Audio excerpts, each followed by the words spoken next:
North America is home to the most robust wildlife populations in the world, but it wasn't always that way.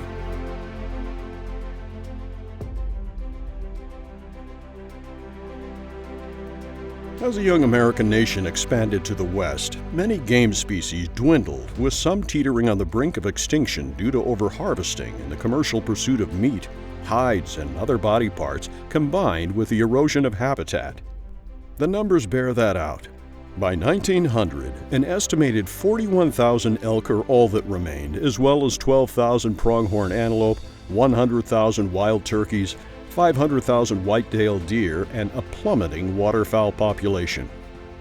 Hunters and conservationists like Theodore Roosevelt and George Grinnell were gravely concerned and rallied sportsmen. They passed legislation, outlawed the commercial take of big game, pushed for stringent hunting regulations, and spearheaded the formation of conservation initiatives and groups to benefit wildlife and wildlife habitat. Hunters supported the creation of an excise tax on their guns, ammunition, and archery equipment, willingly paid for hunting license and fees, and contributed to conservation groups. Those combined efforts that continue to this day generated billions upon billions of dollars for conservation and wildlife management, allowing populations to strengthen and rebound.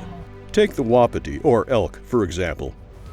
By 1984, the elk population grew to 550,000.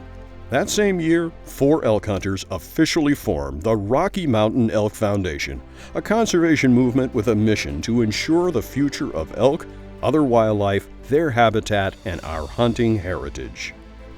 Over its 35-year history, RMEF worked with partners to successfully introduce elk back onto their historic range in Missouri, Kentucky, North Carolina, Tennessee, Virginia, West Virginia, Wisconsin, and Ontario, Canada. It also carried out more than 12,400 conservation and hunting heritage outreach projects that protected or enhanced more than 7.9 million acres of wildlife habitat, an area about 6.5 times larger than the Grand Canyon National Park. And that translated into a current thriving population of more than 1 million wild, free-ranging elk across 28 different states. The numbers tell the same story for other species. There are now more than 1.1 million pronghorn antelope, upwards of 7 million wild turkeys, 32 million whitetail deer, and more than 44 million ducks.